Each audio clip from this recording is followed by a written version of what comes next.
사도행전 18번째 묵상입니다.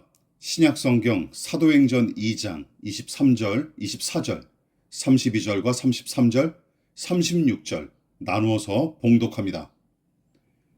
그가 하나님께서 정하신 뜻과 미리 아신 대로 내준 바 되었거늘 너희가 법 없는 자들의 손을 빌려 못 박아 죽였으나 하나님께서 그를 사망의 고통에서 풀어 살리셨으니 이는 그가 사망에 매여 있을 수 없었음이라. 이 예수를 하나님이 살리신지라 우리가 다 이 일의 증인이로다. 하나님이 오른손으로 예수를 높이심에 그가 약속하신 성령을 아버지께 받아서 너희가 보고 듣는 이것을 부어 주셨느니라.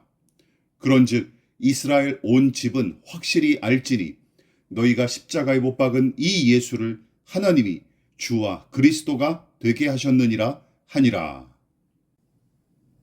베드로의 설교는 마구 짓거려댄 말이 아닙니다. 또한 흥분한 상태에서 두서없이 내뱉은 말도 아니죠. 오히려 성경적인 근거를 매우 정교하게 제시함으로써 성령 강림의 의의와 필요성에 대해 피력하는 내용으로 가득합니다. 논리적인 내용만이 전부가 아니에요. 강한 확신에 근거하여 강력하게 메시지를 선포했을 뿐만 아니라 호소력도 짙습니다. 그만큼 잘 짜여진 설교이자 굉장히 힘있는 선포문인 셈이죠. 계속 언급했다시피 베드로를 비롯한 제자들은 성령의 강림으로 말미암아 담대함과 용기를 얻었고 그것은 구약의 예언과 예수 그리스도에 대한 확신을 통해 발생한 것임을 지적했습니다. 특히 성령 하나님의 역할이 예수를 알게 하시고 주께서 가르치신 진리를 깨닫게 하는 것이므로 기도하는 무리에게 성령이 강하게 임하신 이 사건은 예수님과 그 말씀에 대한 강한 확신을 불어넣어준 계기로 작용했던 것이죠. 추상적이거나 모호한 확신이 절대 아닙니다. 확실하고 구체적인 확신이죠. 특히 베드로의 설교를 보면 성령의 강림이 구약의 예언대로 이루어진 일임을 피력함과 동시에 예수님의 죽음과 부활에 관한 내용이 설교의 많은 부분을 차지합니다. 그 중에서도 예수 그리스도의 죽음과 부활이 하나님의 적극적인 행동임을 내내 강조하죠. 하나님께서 정하신 뜻과 미리 아신 대로 하나님께서 풀어 살리셨으니 이 예수를 하나님이 살리신지라. 하나님이 오른손으로 예수를 높이심에 성령을 아버지께 받아서 이 예수를 하나님이 주와 그리스도가 되게 하셨느니라. 여러분 보십시오.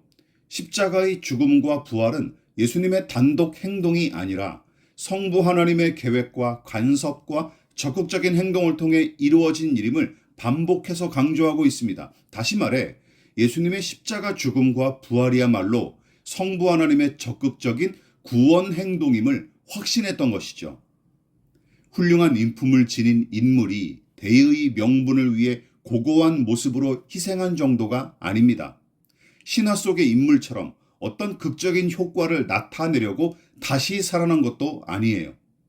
나무에 달린 자는 하나님께 저주를 받았음이니라 하신 말씀처럼 당시 유대인들은 십자가에 달려 처형당한 예수는 하나님께 저주를 받아 버림받았기 때문에 그런 일을 당한 거로 믿고 있었죠.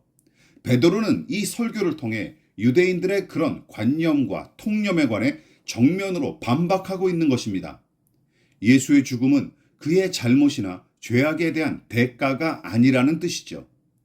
물론 예수님은 십자가 위에서 모든 저주를 짊어지시고 돌아가셨으나 그에게 임한 그 저주는 자신의 잘못과 죄악의 결과가 아니라 모든 죄인이 받아야 할 저주와 심판을 대신 짊어졌다라는 것이 바로 베드로의 주장입니다. 베드로가 회개를 촉구한 대상은 누굽니까? 예수 그리스도가 아니라 하나님의 법을 외면한 유대인들이죠.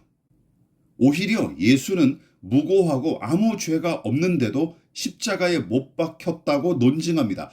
여기서 부활 사건이 중요하죠. 베드로는 예수님의 죄 없음을 증명한 사건이 부활이라고 강력히 선포합니다.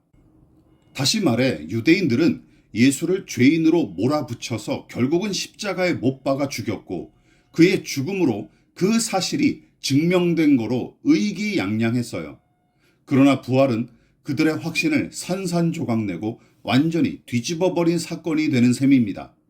십자가 죽음으로 유대인들은 예수는 유죄, 우리는 무죄라고 뻐겼으나 부활은 하나님께서 예수는 무죄, 너희가 유죄임을 선고한 사건인 셈이죠. 제자들의 용기는 바로 이 내용에 대한 강력한 확신에서 비롯된 것입니다.